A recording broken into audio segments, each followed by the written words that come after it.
เอาอีกประมาณจังมือกันทั้งพอสร้างผลว่าแล้วนี่เนาะ 3 มื้อเพิ่นว่าแต่ว่ากว่า3 มื้อค่ะ อืมเอาพี่หน่อยเนาะเปิดคลิปเปิดภาพมากะพี่แหละอยู่ทงไห้ทงหน้าพี่น้องเลยเนาะฮ้ายฮ้อนเนาะยังบ่ทันเดินทางขึ้นเซโปนพี่หน่อยเนาะเป็นมื้ออื่นเด้อพี่น้องแน่เนาะเอาจังได๋ก็ฝากติดตามรับชมนำนี้เด้อพี่น้องเอ้ยเนาะมาแวะเวียนเบิ่งทางบ้านน้องน้อยเพิ่นเนาะโอ้ยเนาะฮ้อนบ่ล่ะสบายดีเด้อเนาะอยู่กับไผมื้อนี้ อยู่กับพ่อแม่ ห้วยตู้เมย์ไปนั่งจังอยู่พุ่นน่ะนะเป็นชานพญาอะไรจะชานเป็นบ่ บ่ บ่เป็นบ่อยู่บ่อยากลองบ่นี่และบ่เฮียนเนาะเนาะแดดอลีมื้อนี้ก็ได้มื้อวานนี่ก็แดดพี่หน่อยเนาะทางพอสร้างมันไปใส่ล่ะ ว่าเมื่อกูพายกันสภาพกูสายไฟ อ๋อกูสายไฟอยู่เฮือนอันน้องสายฟ้าเพิ่น โดย มื้อนี้เพิ่นยังบ่มาบ่เลยเพิ่นเมื่อตอนเช้านี้ เมื่อวานเพิ่นยังบ่ทันได้มา อ๋อเมื่อมื้อวานนี่ยังบ่ทันได้มาเป็นจังได๋ไอหายเช้าดีแล้ว นั่น ยังบ่เช้าซ้ำ เลย เนาะเมื่อวานนี่กินน้ำหักไม้ก็ยังบ่ทันเช้าซ้ำติ เลย มื้ออื่นบ่เพิ่นมาเริ่มลงมืออีกบัดนี้ ก็ทุกน้อยก็เลยยังบ่เห็นไป2 โมง ตอนแรงอ้ายเขามากินหนีลงข้างอยู่ในป่าเขามาเมื่อวานนี่ก็เบาไล่พี่หน่อยเนาะเขามาอีกมื้อนี้โดดลงเขามาฮอดนี่เอ้ามันบ่เป็นทางนี้ที่กลับออกไปพอสิกลับมาเข้าทางนี้มันใกล้บ้านนี่ เลย ก็เลยลองเสี่ยงเขามาลองเบิ่งเนาะลงทางอยู่ในอันห้วยที่2อ่ะนะ หวยเดือ ห้วยเดือบ่นั่นล่ะเขาหั่นเลยมันบ่มั่นใจเอ้าว่ะเอาจังได๋ไปเลยก็ลองไปให้สุดเบิ่งว่ะมาพอดีมาจืออันบ่อนที่เจ้าตัดอ้อยอะนะนี่หั่นแหละก็เลยขี่มานี่ว่าเนาะโอ้ยเกือบเป็นบ่รอดพี่หน่อยเนาะถ้าบ่รอดจะกี่โทรหาไผอะไรสัญญาณก็บ่มีอยู่ในป่าซั่นเนาะเช็ดอะไรสมมุติเฮาลงป่าบัดน่ะ รถไปทางเก่าร ถไปทางเก่า เลย ย่ามันบ่จือทางเก่าแล้วบัดน่ะนอนครับ นอนนั่น เลย ตายยุงก็กัดแล้วว้าวเนาะ ไอ้ลง เนาะเคยมีบ่ล่ะคนลงป่านี่ บ่เคย บ่เคยเนาะคนพื้นที่เนาะถ้าคนบ่เป็นพื้นที่คือเฮามานี่ก็อยากลงนะพี่หน่อยเนาะ เลย เนาะเงียบมื้อนี้ทางพอสร้างบ่อยู่กับน้องบุญทวีเพิ่นนอนใส่สลามเมื่อคืนนี่ คืนเพิ่นเมื่อแต่ว่าน อ๋อเมื่อแต่วานนี่ เลย มามื้อวานนี่ก็ยังบ่ทันได้นอนซ้ำเนาะ เลย มื้อนี้มีไผเนี่ยเขามาหาล่ะ หลายคนเนาะ หลายคนอยู่เนาะเอาก่อนอื่นเด้อพี่น้องเด้อ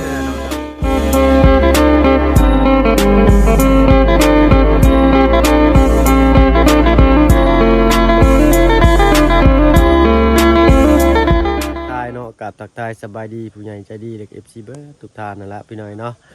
เพราะว่าอยู่ทั้งฝั่งไทยฝั่งลาวแล้วก็ทั้งฝั่งต่างประเทศก็ยินดีต้อนรับเข้าสู่ช่อง YouTube เพิ่นเคยหลายเช่นเคยพี่น้อยเนาะแดดเนาะแข่งแดดมาว่าซั่นซะหน้าแหล่แห้งแหล่ตื่มอีกเนาะสำคนเตี้ยตื่นต้นเม้นนั่นแหละเนาะน้องเนาะว่าขอโทษขออภัยพี่น้อยเนาะ เลย ก็ยังบ่ทันได้ขึ้นเชโปนเนาะก็เลยแวะมาเล่นมาแอนน้ำน้องเพิ่นมาเบิ่งนี่แหละเนาะมีทางเงินไผนี่ล่ะสมทบทางห้องน้ำเจ้า หลายคนอยู่ หลายคนอยู่เนาะ เลย ยังขาดเรือยังบ่เผื่อปลาลูก FC เพิ่นเบิ่งอยู่เพิ่นอยากสดอยากช่วยเจ้า พอแล้วพวกห้องน้ำแต่ยังทางเพื่อนบอกยังได้สาวๆเด้ โดยทางเฮือนเจ้าได้แต่เช้า เลยกับเมื่อวานนี่อันเบานิวผู้ใหญ่ใจดีเพิ่นเนี่ยสมทบ500,000เข้ามานะ อ๋อทางเบานี้สมทบมาเพิ่มอีก500,000 ชื่อบล็อกบ่อันนี้ โดย มานี่แหละ แต่ว่าห้องน้ำนี่พอแล้ว โดยของน้ำพอแล้วแต่ทางเฮือนเจ้าอยู่ทางนั้นยังบ่ทันเห็นพี่น้อยเนาะ เลย จักมื้อจักให้น้องพาเขาไปเบิ่งอยู่เนาะเผื่อมีผู้ใหญ่อยากสนใจอยากสดสวยน้องเพิ่นให้มีบอลอยู่บนเช้าที่ดีขึ้นกว่าเก่าว่าซั่นซะเนาะอันนี้ก็ตามจริงก็อยู่ได้หั่นล่ะพี่น้อยเนาะแต่น้องเพิ่นก็เริ่มสิเป็นแสดเป็นสาวเนาะเริ่มมักผู้บ่าวผู้แพ้วเลยก็รู้สึกว่าอยากอายเลยเนาะน้องเนาะ เลย เฮาอยู่จังซี่หั้นนะ เลย เนาะแต่ก็อดทนเนาะแล้วเนาะล่ะเนาะ เลย โดยเฮาก็อยู่สำเฮามีหั่นแหละพี่น้อยเนาะเอาอีกประมาณจังมื้อกันทั้งพอสร้างเพิ่นว่าแล้วนี่เนาะ 3 มื้อเพิ่นว่าแต่ว่ากว่า3 มื้อค่ะ 3 มื้อนี่กว่า โอ้ถ้าว่าเพิ่นลงมือเฮ็ดแท้ๆครับมีสร้างเพิ่มอีกคนหนึงนี่ก็น่าสิไวคือเพิ่นว่าอยู่ โดย เพราะว่าก่อนี่ก็1มื้อเนาะสาบอีกก็1มื้อแล้วก็ตีหลังคาอันละมันแบบก่อนี่มื้อหนึงน่าสิแล้วอยู่พี่น้อยเนาะต้องระมัดระวังได้ก่อเพราะว่าเฮาบ่มีเสานี่ โดย เพราะว่านี่เพิ่นเทคานให้เนาะ โดย อืมอ้าวแต่เก่าบ่มีห้องน้ำได้สละ เอาป้า เขาป่าแถวนี้เลยเนาะ เนาะ แต่เพราะมันเป็นป่าจึงเขียวงามจับเนาะใส่ปุ๋ยเคมีธรรมชาตินี่เองฉะนั้นก็ได้ เอาเอาโนฮูมวนพี่น้อยเนาะ โดย ไปเบิ่งข้างในเจ้าเห็ดหยังกันนะเบิ่งสิไปชานพญาไอ้หึงก็ได้พี่น้อยเนาะบ่ได้ซอยเห็นนี่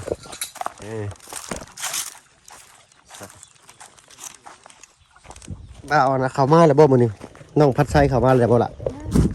ยังบ่ทันเข้ามาซ้ำ อ้าวเป็นไปได้สิโอ้ดูเบิดเดินที่ว่าพออยู่ได้ดีก็มีแต่อันนี้บ่แม่นมาแล้วบ่ผู้สร้างบ่บ่แม่นบ่โอ้โธ่ แล้ว นั่นแหละแล้วกันยังมาบ่ทันซ้ำสบายดีเด้อตัวแม่เด้อโดยป้าโตว่าสิให้น้องกันน้อยเพิ่นพาหญ้าให้เบิ่งจักบาทเป็นอยู่บ่เจ้า เป็นอยู่ เป็นอยู่เนาะหมดแล้วบ่แม่หญ้า ยัง หั่นน่ะ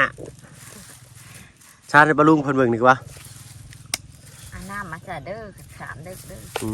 ต้องใส่น้ำนะโมแม่นะถ้า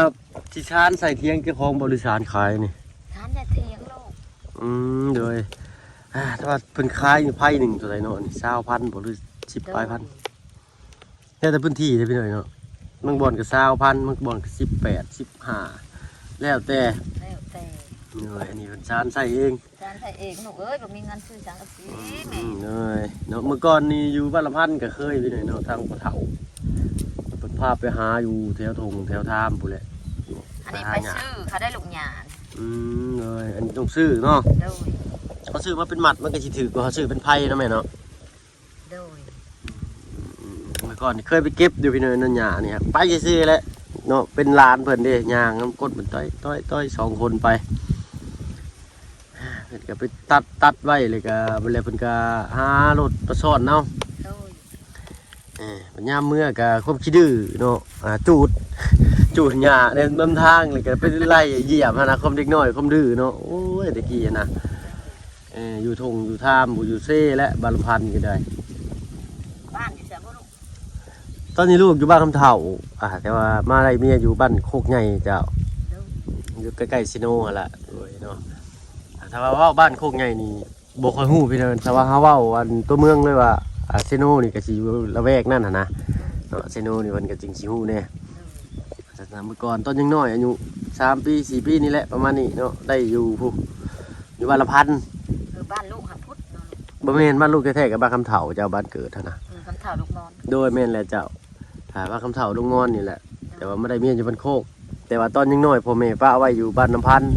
นี่นั่นไม่ใหญ่เพิ่นไปหาเงินอยู่กรุงเทพเด้ ได้จะค้นมาลูก ลูกของลูกนี่บ่ โดย ก็ได้ลูกผู้เดียวเจ้าลูกสาว โอ้ กำลังดื้อกำลังปีปลายเลยกำลังสิเว้านะ โดย เนาะ ได้ลูกโทนเนาะลูกเนาะ เลยคือว่าลูกโทนแม่เป็นอะไร อ้าวของได้ยังได้ผู้เดียวแบบน้องน้อยนี่น้องน้อยโทน ของหน่อยโทนเนาะมีลูกสาว ผู้เดียว มีลูกผู้เดียวบ่แม่ก็ได้ โดยช่องลูกชายผู้หนึงยิงผู้หนึงแม่ ยิง1ชาย1ก็เลยลูกสาวโทน โดย ถ้าเกิดว่าลูกผู้หญิงหลายๆคนมีลูกผู้ชายผู้เดียวก็ลูกชายโทนเนาะ โดย สมมุติว่ามีลูกผู้ชายหลายๆคนมีลูกผู้หญิงผู้เดียวก็ลูกหญิงโทนเนาะ โดย โอ้พี่เนยเนาะเพิ่นว่า ก็น้อง สิ เดี๋ยวนี่อันนี้ ลูกผู้ชายเพิ่นไปไสแต่คือบ่เห็น ผู้ชายนั่นอายลูกเอ้ยผู้ชาย อ๋อ แล้ว อันเพิ่นผู้ที่ไปเก็บขี้ซี่เห็นบ่ โดย ป่านี่เป็นป่าแห้งแล้งเนาะ แห้งแรงนะลูก เฮ็ดมีบ่แม่นยามเฮ็ดนี่ โอ้บ่ว่าแล้วยำเห็ด โอ้ ลูกผลสุกมีแล้วเนี่ย เฮ็ดเพาะสิบ่ เห็ดเพาะเห็ดละงอกเห็ดปวกแล้วลูกเห็ด โอ้ มีครบสารพัด สารพัดเฮ็ดแล้วแต่ผู้เคยฮู้เคยเอาเนาะ โดยน้องน้อยจะบ่ว่าแล้วมันทราบไปแตะดึก อันนี้เห็นบ่ โดย หากินเป็นอยู่บ่ล่ะเจ้าก็ได้ เอ็ม เป็นเนาะ โดย เออ การขีดเป็นการสุดน้ำน้องน้อยนี่ การเขียนก็เก่งอีก เอาพี่น้อยเนาะเบิ่งเอาเด้อเนาะพออยากได้มาเป็นลูกไผ่ ไปขายกับไปผู้เดียวแล้วลุงย่างซ้ำนี่ก็ออกแล้วนี่ อืม เพียมออกแล้วจ้ะ เหนื่อยเลยเนาะใครอยู่น้องเพิ่นเป็นคนบ่อายเนาะ อายแต่ว่าน้องบ่มีเลยเฮ็ดไปแล้วน้องก็ เหนื่อยความอายก็มีกันทุกคนพี่น้องอยู่ที่ว่าเฮาสิเฮาอายก็อดเนาะด้านได้อายอดว่าซั่นซะเนาะความอายเฮ็ดให้เฮาบ่เก่งเนี่ยพี่น้อยเนาะถ้าความเฮาบ่อายนี่ปุ๊บนี่เฮาสิกล้าเว้ากล้าปากเนาะเฮาสิเจอผู้คนหลายเฮาก็สิมีความรู้หลาย น้องจะบ่อายนะน้อง แต่ผู้อ้ายนี่อ้ายเนาะ เพิ่นออกไปหาพี่ช้างมื้อนี้ผู้เป็นอ้ายนะ เป็นอายเป็นใบมัดอันนั้นไปลินเทียงหมู เออ อายจะอายฮะหาเขากล้องไปใช่นอกะไปกินข้าวแล้วอาย อืมอยู่บ้านนี่ บ้านหน้าแพรกเป็นบ่แม่ โดย ดินนอนตอนหน้าอีกตอนหนึงเนาะ โดย เพิ่นได้เช่าไปแล้วเก้าบ่ล่ะ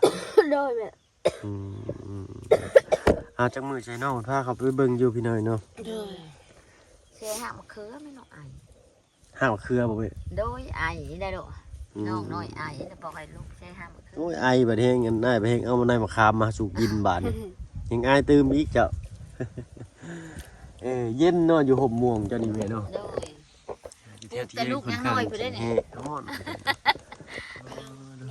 ปลูกกระ ก็เลย ต่า เป็น ย ดอกม่วงชอบ่นี่ มันก็ซอก็ ครบหมดหมด มันก็ซอก็โมคิว อยู่นำกันบ่นี่ โดย มีจักต้นนี่3ต้นปลาโตเกี่ยวกันอยู่พี่น้อยเนาะ เกี่ยวแล้วน้องปลูกเห็ดลินได้น้องน้อยปลูกเด้ยังน้องน้อยน้อยปลูกบัดนี้สิบ่อยากเป็นแต่เขาหักเขาแง่นอยู่ ก็เลยมาเกี่ยวกันอยู่จังซี่เนาะ โดยแม่สิย่านแต่มันล่มแล้วบัดนี้ ตอนปลายมันแล้วเนี่ยนี่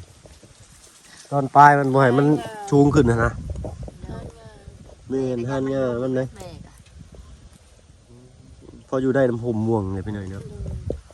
ถ้าว่าให้คักแท้ก็คำว่าเป็นเดินอีกเพียงอีกหลังหนึงก็งามมันเลยเนาะแม่น้อยเนาะ โดย ถมนาให้นี่เนาะ โดย มันจะสิรถเข้าลงอีกแล้วบัดนี้เนาะเข้าแฮงได้น้อยอยู่ซ้ำ โอ้ยแต่นี่ก็ยังน้อยได้ลูก แต่นี่ยังบ่คุ้มกินฮอดปีเนาะแม่ บ่ฮอดปีลูกเอ้ยเดือน7เดือน8กับแม่มอดเดือน8นี่กำหนดฮะ อายุแม่จักปีแล้วแม่ อายุแม่นบ่ ด้วย แม่น30 40บ่ลูกงงนี่แหละ ว่าดอก30เนาะมัน40บาทฮะ 50แล้วโอ้เราก็ยังสาวจังพอแล้วเราจังอยากหนุ่ม30เนาะเอาเอาว่าเนื้อโฮมวนเด้อพี่น้องเด้อ โด เนาะ ย ประมาณ40ปลาย โดยถูกเห็ดเวียกน้ำลูกเลยลูกเอ้ย เลยเนาะ อันนี้ใครแต่น้องน้อยใหญ่แล้วก็ใครในแม่ไปซื้อข้าวซื้อน้ำกับน้องน้อยเห็ดทานะ เลยทั้งน้องน้อยเพิ่นยังเฮ็ดอยู่เฮ็ดกินเป็นอยู่เนาะ โดยถ้าน้องน้อยบอกเป็นนี่ตะกี้เล่นไปหลักแม่พูดแล้วนี่มาแต่ดงเห็นกันเพื่อแม่ย่าง10 โมงมาหอด11 โมงมาหอดนาแม่ โดยย่างแต่จักโมงแม่ แม่ออกแต่6 โมง 6โมงย่างมาแต่ดงเห็นฮอดไป10โมง โดย โอ้โต4ชั่วโมงพี่น้อยเนาะ ใกล้ดีเลยถ้าว่าเพิ่งขี่รถมากี่ดีกับป้าโต ไกลไม่ต้องพันคู่ ตั้งแต่เข้ามาน้ำป่านี่ก็ยังว่าใกล้เลยนะตั้งแต่ชามแยกดงเห็นเนาะเข้ามาพี่กับบักไกลนึง โดย ประมาณ4ลักได้อยู่บ่นี่4ลักประมาณนี้พี่น้อยเนาะมามื้อแรกก็คือว่าไกลมามื้อสองนี่ก็ยังคือว่าไกลอยู่เด้ มาเชียร์อีกมื้อ มื้ออื่นนี่ทั้งลูกย่านว่าได้ขึ้นเซโปนได้มื้ออื่นนี่เนาะ คืนพุ่นเนาะลูก โดยทั้งลูกขึ้นเซโปนมีแต่นี่แหละทางเบาไล่เบาตูนเบาเหยาวเนาะน้องนิ้วน้องพัดชัยเพิ่นเนาะอยู่แถวๆนี้ ยังเพิ่นอยู่ใกล้ โดยทั้งลูกนี่ขึ้นไปผู้ไปเวียกเซโปนเนาะลงมากับวันที่6ลูกลงมากี่ดีก็ได้ โดย 7 8 9 3มื้อเลยเด้นี่ โดย มื้ออื่นนี่ก็ขึ้นเด้นี่ อะไรเฮ้ย เอามาหน่อยกัดกันคือยำแรกจริงๆนี่แม่ที่เก่าบ่มีน้ำไปเอาน้ำไม่ใช่เนี่ย พูนน้ำทางลูกเอ้ยน้ำทางนอกบนลูกเห็นผมเห็นบ่น้ำน้องชะน้องทางแบงสิเข้ามาบ้านน้องน้อยพี่ ทางนี้บ่ โดย ทางนี้ฮะก็ออกไปทีเดียวไปหน่อยเนาะอู้อยู่ใกล้ๆผมจักติดต้นทางย่างผมบ่ โดยหางแม่ห้ามจะกระตุกลูกเอ้ย หาบใส่กระตุกมา โดย เดี๋ยวเนาะ เธอละ2ตุก เจ้า สองตู้ ลำบากนี่เพราะว่ามันอยู่ใกล้น้ำ ขายอันนี้ ถ้าว่าเฮาขุดสร้างมันสิมีน้ำบ่นุคือสิมีมันแห้งปานนี้เนาะ ลูกมีก็เลิกเบิ่ง มันแห้งเนาะอยู่ทางนี้เนาะ ยังเลิก จักเม็ดเพิ่นทางนี่แม่ตัวนี้ 40 บาท ตัวปกตินี่สิ25หรือ30นี่สิพอตาน้ำได้พี่น้อยเนาะ 42 42เมตรค่าทางน้ำจังกี้นี่จักเท่าใดแม่ 4 ล้านกว่า 4ล้านกว่าพร้อมโยมใส่เลย โดย ท่อแท้มันยังเพิ่นเอาให้เนาะอืมมันคืออยู่พี่น้อยเนาะ4ล้านทางนี้ก็ถือว่าโอเคนะแต่ขึ้นไปทางเซโปนี่18ล้าน เนี่ยนั่นเนาะ โดย18กับ22ล้านพูดแหละดำๆนี่17 18ล้านเลยเพิ่นถังน้ำกันนะ โดย พอมันเป็นหินดานเด้เป็นภูมีหินดานมันถังเนี้ย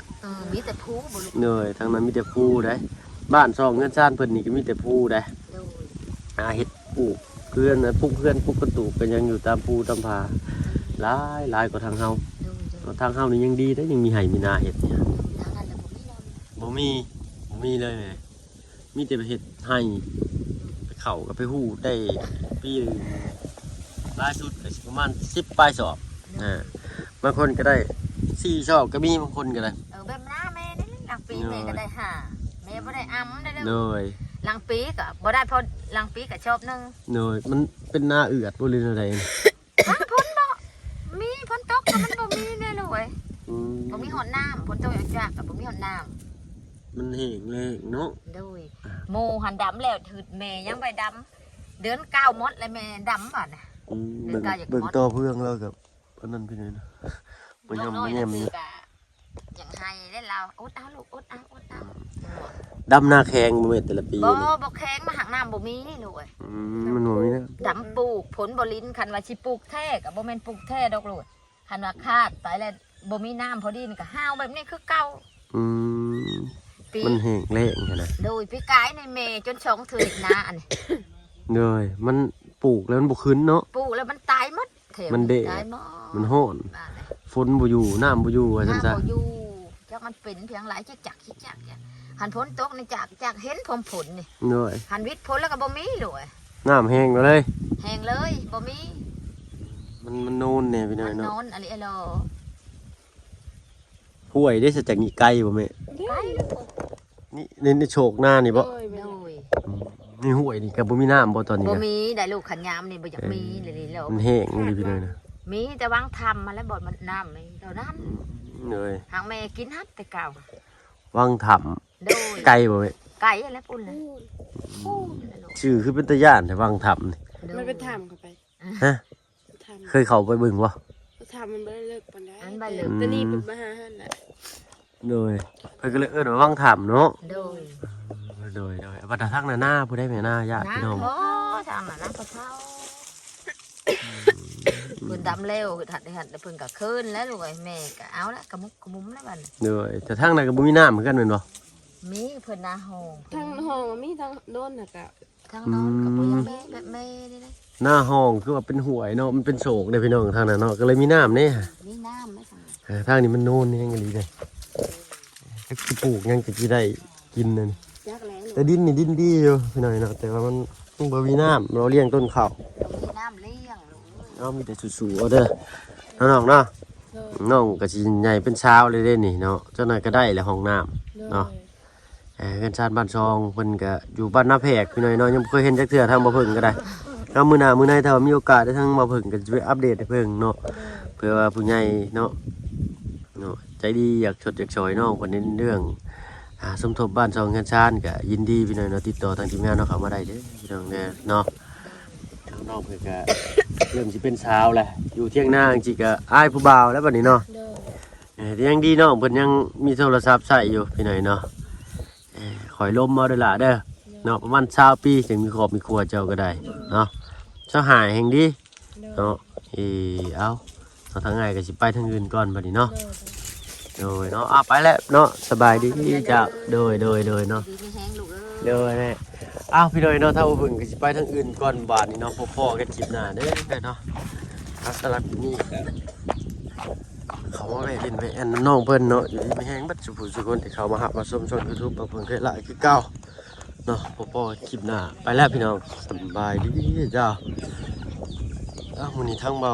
เงาเบาไล่เบาตูนเพิ่นที่ไหนเนาะไปอยู่แม่งบัดสุผู้สุคนไปแล้วพี่น้องสบายดีเจ้า